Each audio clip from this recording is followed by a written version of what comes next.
अस्सलाम वालेकुम दोस्तों, कैसे हैं आप सब लोग। अभी आप लोग मौजूद हैं परफेक्ट फिजिक्स में। ठीक है। अच्छा, वैसे आज का हमारा टॉपिक क्या है, जैसे कि पहले मैंने अपलोड किया था फोर्स एंड मोशन चैप्टर मैंने स्टार्ट किया था, उसमें मैंने क्लियरली बताया था कि हमारे पास न्यूटन ने 3 कानून दिए थे, कवानीन दिए थे मोशन के हवाले से। उसमें जो हमारे पास सबसे पहला कानून था फर्स्ट लॉ ऑफ मोशन, जिसे हम जानते हैं लॉ ऑफ इनर्शिया। इससे अगला टॉपिक जो हमारे पास है Newton second law of motion. Newton second law of motion को समझाने से पहले मैं आप लोगों को एक मिसाल देना चाहूंगा। ये है कि हमारे पास लेट सपोज हमारे पास यहाँ पे एक बॉडी, ये क्या हमारे पास एक बॉडी एक सरफेस के ऊपर है। अच्छा, अभी हमारे पास ये जो बॉडी अच्छे से जो हमारे पास अभी वेलोसिटी है, ये कौन सी हालत में, रेस्ट की हालत में। कौन सी हालत में, रेस्ट की हालत में। तो इसकी वी क्या होगी, वेलोसिटी क्या होगी, 0। कौन सी हालत में, एक बॉडी जो सरफेस के ऊपर है और ये रेस्ट में है, तो इसकी वेलोसिटी क्या होगी, 0। जैसे ही मैं इसके ऊपर क्या अप्लाई करूंगा, फोर्स अप्लाई करूंगा। क्या अप्लाई करूंगा, फोर्स अप्लाई करूंगा। क्या अब भी हमारे पास बॉडी जो है ये रेस्ट की हालत में नहीं, जैसे कि बॉडी कौन सी हालत में थी, रेस्ट की हालत में था, तो मैंने इसके ऊपर क्या अप्लाई किया, फोर्स अप्लाई किया, जिसकी वेलोसिटी फोर्स लगाने से पहले क्या था, 0। जैसे ही मैंने इसके ऊपर फोर्स लगाना शुरू किया तो इसकी स्टेट चेंज हो गई, रेस्ट से किसमें आ गया, मोशन में आ गया। क्या इसकी वेलोसिटी अभी भी 0 है, नहीं, इसका मैग्नीट्यूड क्या हो गया, चेंज हो गया। मैग्नीट्यूड क्या हो गया, चेंज हो गया। यानी कि फोर्स लगाने की वजह से क्या हो गया, आपके पास वेलोसिटी चेंज हुआ। क्या ऐसा है, नहीं, फोर्स लगाने की वजह से इस बॉडी का स्टेट चेंज हो गया, और स्टेट चेंज होने से पहले फोर्स लगाने की वजह से एक चीज इसके अंदर पैदा हुआ, जो हमारे पास क्या है, प्रोड्यूस हुआ, एक्सीलरेशन। और एक्सीलरेशन का आप लोगों को मालूम है कि एक्सीलरेशन क्या होता है, the rate of change of velocity. यानी कि जो वेलोसिटी को चेंज करता है, जो आपके पास क्या होता है, एक्सीलरेशन। यानी कि इस बॉडी के ऊपर मैंने क्या लगाया, फोर्स लगाया। फोर्स लगाने की वजह से इसके अंदर क्या पैदा हुआ, एक्सीलरेशन प्रोड्यूस हुआ। एक्सीलरेशन प्रोड्यूस होने की वजह से इस बॉडी की वेलोसिटी क्या हो गई, चेंज हो गई। ये हो गया Newton second law of motion, जो न्यूटन ने बोला था। सही है कि जब भी किसी बॉडी के ऊपर हम क्या अप्लाई करें, फोर्स अप्लाई करें, तो इसके अंदर एक्सीलरेशन क्या होगा, प्रोड्यूस होगा। एक्सीलरेशन क्या होगा, प्रोड्यूस होगा। अच्छा, अब लेट सपोज एक मिसाल मैं देता हूं। सही है, हमारे पास यहाँ पे एक बॉडी है। क्या हमारे पास यहाँ पे एक बॉडी है, यहाँ पे आ गया हमारे पास एक बॉडी, यहाँ पे भी आ गया हमारे पास एक बॉडी। लेट सपोज ये भी हमारे पास कितने का है, 5 kg। ये भी हमारे पास क्या है, 5 kg। सही है तक, ये भी हमारे पास 5 kg और ये भी हमारे पास क्या है, 5 kg। इसके ऊपर मैंने अप्लाई किया, फोर्स अप्लाई किया इस डायरेक्शन में। अच्छा, एक और बात, जिस डायरेक्शन में मैं फोर्स अप्लाई करूंगा, जिस डायरेक्शन में मैं क्या करूंगा, फोर्स अप्लाई करूंगा। लेट सपोज मैं इस बॉडी के ऊपर क्या अप्लाई करूंगा, फोर्स अप्लाई करूंगा इस डायरेक्शन में। यहाँ पे मैंने क्या अप्लाई किया, फोर्स अप्लाई किया इस डायरेक्शन में, तो जाहिर सी बात है एक्सीलरेशन भी इसी डायरेक्शन में क्या होगा, प्रोड्यूस होगा। एक्सीलरेशन भी इसी डायरेक्शन में क्या होगा, प्रोड्यूस होगा। अगर लेट सपोज मैं इस बॉडी के ऊपर फोर्स कहां पे लगाऊं, नीचे की जानिब, डाउनवर्ड लगाऊं। इस जानिब मैंने क्या लगाया, फोर्स लगाया, तो एक्सीलरेशन भी फोर्स के डायरेक्शन के हिसाब से क्या होगा, प्रोड्यूस होगा। सही है तक, इससे ये पता चलता है कि जिस डायरेक्शन में फोर्स, उसी डायरेक्शन में आपके पास एक्सीलरेशन होगा। यहां पे सही है। अच्छा, मैं बता रहा था कि आपके पास दो बॉडीज है, दोनों का मास आपके पास क्या है, सेम है, जो कितना है, 5 kg, और ये भी कितना है आपके पास, 5 kg। इस वाले बॉडी के ऊपर मैं फोर्स लगा रहा हूं, लेट सपोज 10 न्यूटन मैं लगा रहा हूं 10 न्यूटन, और इस वाले बॉडी के ऊपर मैं फोर्स लगा रहा हूं 50 न्यूटन। कितना लगा रहा हूं, 50 न्यूटन। अच्छा, अब मुझे बताएं, अच्छा लेट सपोज मैं ले रहा हूं कोई सी भी चीज में ले लो। लेट सपोज आपके पास है ये डेस्क, आपके पास क्या है, एक पूरा डेस्क है, ये मास है और ये मास है। यहाँ पे दोनों मास मैंने क्या लिए थे, सेम लिए थे। दोनों मासेस मैंने क्या लिए थे, सेम लिए थे। अभी पहले मैं इसकी बात करता हूं, ये हमारे पास क्या दोनों मासेस सेम है। अच्छा, दोनों के ऊपर मैंने फोर्स क्या अप्लाई किया, यहाँ पे 10 न्यूटन, इसके ऊपर भी कितना किया, 50 न्यूटन।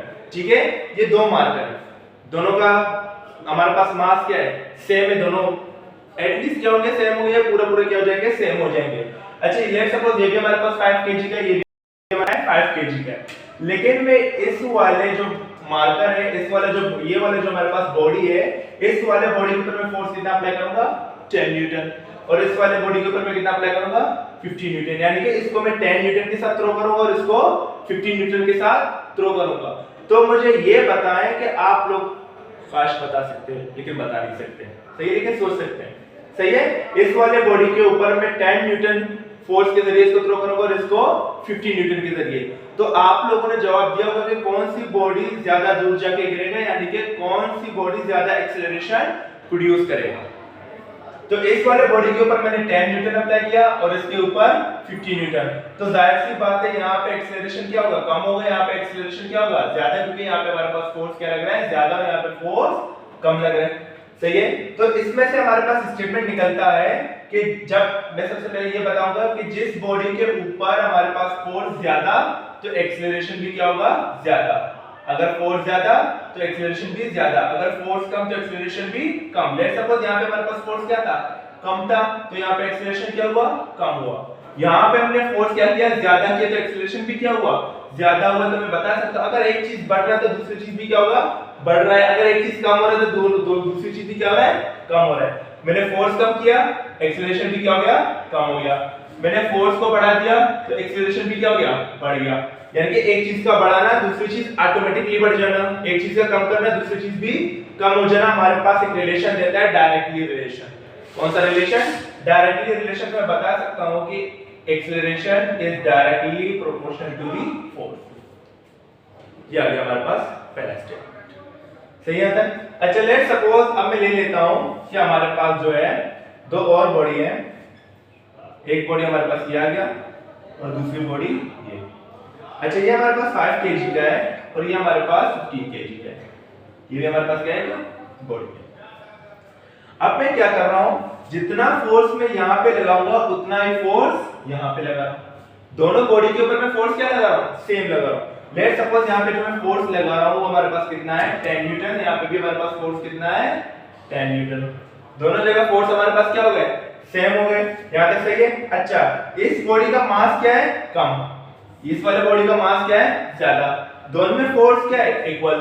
पहले वाले कंडीशन में देखो दोनों का मास क्या था, सेम था, लेकिन फोर्स क्या थे, इक्वल नहीं थे, दोनों क्या थे, डिफरेंट थे। यहाँ पे हमारे पास ये मासेस डिफरेंट है लेकिन फोर्स क्या है, सेम है। अच्छा ये वाली बॉडी जिसका मास कम है, अगर इसके ऊपर मैं फोर्स लगाऊंगा तो इसके अंदर एक्सीलरेशन क्या होगा, ज्यादा। वहां पे हमारे पास क्या था, फोर्स कम तो एक्सीलरेशन भी कम। लेकिन यहाँ पे मैं अगर फोर्स कम लगा रहा तो एक्सीलरेशन भी क्या होगा, सॉरी एक्सीलरेशन क्या होगा, ज्यादा, अगर बॉडी का मास क्या है, कम है। अगर बॉडी का मास ज्यादा और फोर्स हम 10 न्यूटन लगा रहे हैं तो एक्सीलरेशन क्या होगा, कम होगा। लेट्स सपोज ये मिसाल है, एक हमारे पास ये डेस्क है, क्या है हमारे पास, ये डेस्क है, मिनिमम ये होगा हमारे पास 40 kg का, और एक हमारे पास ये मार्कर है जो हमारे पास होगा 200 या 300 ग्राम का, सही है तक। अच्छा हमारे पास दो बॉडीज है, body A and body B. अच्छा मैं दोनों के ऊपर फोर्स क्या लगाऊंगा, सेम लगाऊंगा। इसके ऊपर जितना फोर्स और उतना ही फोर्स इसके ऊपर। मैंने इसके ऊपर भी 10 न्यूटन अप्लाई किया और इसके ऊपर भी 10 न्यूटन अप्लाई किया। अच्छा इसको मैं उठा के 10 न्यूटन के जरिए थ्रो करूंगा और इसको भी 10 न्यूटन के जरिए थ्रो करूंगा। तो मुझे पता है किसके ऊपर, किसके पास एक्सीलरेशन ज्यादा होगा। जिसका मास कम उसके अंदर एक्सीलरेशन ज्यादा, जिसका मास ज्यादा उसका एक्सीलरेशन कम, सही आता है। यानी कि डिफरेंट मासेस तो एक्सीलरेशन में डिफरेंस आ सकता है, क्योंकि फोर्स हम दोनों में क्या लगा रहे हैं, सेम लगा रहे हैं। ये दूर जाके गिरेगा और ये थोड़ा कम दूर जाके गिर जाएगा, सही। तो यहाँ पे मैं ये कह सकता हूं कि acceleration is inversely proportional to the time, यानी कि अगर मास कम तो एक्सीलरेशन ज्यादा, अगर मास ज्यादा तो एक्सीलरेशन कम। ये दो रिलेशन हमारे पास आ गए। तो मैं यहाँ पे सिंपली लिख सकता हूं कि हमारे पास कंडीशन बन रहा है कुछ इस तरीके से कि acceleration directly proportional to the force, acceleration is inversely proportional to the masses, सही है। इसको मैंने नाम दे दिया रिलेशन 1, यानी कि इक्वेशन नंबर 1, इसको नाम दे दिया इक्वेशन नंबर 2। क्या तक सही है। अच्छा अब मैं क्या कर रहा हूं, combine equation 1 and 2, combine equation 1 and 2। ये दोनों साइड हमारे पास क्या है, इक्वल है। ये दोनों साइड हमारे पास क्या है, इक्वल है। तो यहां पे मैंने लिखा a रिलेशन, यहां पे आ गया f multiply by 1 upon m, f multiply by 1 upon m। तो यहां पे हमारे पास आएगा a relation f upon m। आप लोगों को मालूम है कि जब भी हम प्रोपोर्शनलिटी हटाते हैं तो हमारे पास एक कांस्टेंट आता है, और यहाँ पे हमारे पास जो कांस्टेंट मौजूद है हमारे पास क्या है, k, और k की वैल्यू क्या होती है 1। तो यहाँ पे मैंने अप्लाई किया इक्वल, यहाँ पे आ गया k f अपॉन m, और k की वैल्यू आपके पास क्या है, यहाँ पे आ गया, सॉरी 1 तो हम लिखेंगे नहीं, तो हमारे पास सिंपल क्या आएगा f अपॉन m। यहाँ तक सही है। अब यहाँ पे देखो हमारे पास अब फोर्स का फार्मूला निकालना है, तो m यहाँ पे क्या हो रहा है, डिवाइड हो रहा है, यहाँ पे आके मल्टीप्लाई, तो हमारे पास फार्मूला आएगा f m a। क्या आ गया हमारे पास फोर्स का formula, f upon m a। यहाँ तक सही है, यहाँ तक क्लियर है। तो सिंपल मैं यहाँ पे लिख सकता हूँ कि हमारे पास फार्मूला क्या आया, force is equal to ma। तो यहाँ पे हमारे पास फोर्स का एक और फार्मूला आएगा जो कि है हमारे पास, यानी कि फोर्स है हमारे पास, क्या हमारे पास फोर्स का एक और डेफिनेशन है। पहले फोर्स का डेफिनेशन क्या था, चेंज इन स्टेट, यानी कि किसी बॉडी की हालत को चेंज कर देना, उस चीज को हम क्या बोलते हैं, फोर्स। इस फार्मूले के जरिए हमारे पास आ गया फोर्स का दूसरा फार्मूला। अब यहाँ पे देखो मैं ये लिख सकता हूं, the product of mass and acceleration is called force. सही यहां तक मैं कह सकता हूं, the product of mass and acceleration is called force. सही है। अब यहाँ पे देखो हमारे पास आ रहा है, जब भी न्यूटन के हिसाब से जब भी किसी मास के ऊपर हम फोर्स अप्लाई करें तो उसके अंदर क्या जनरेट होगा, प्रोड्यूस होगा एक्सीलरेशन। जब भी किसी मास के ऊपर हम फोर्स अप्लाई करें और फोर्स अप्लाई करने की वजह से क्या पैदा हो, एक्सीलरेशन। यही तो है हमारे पास न्यूटन का सेकंड लॉ ऑफ मोशन। अब हम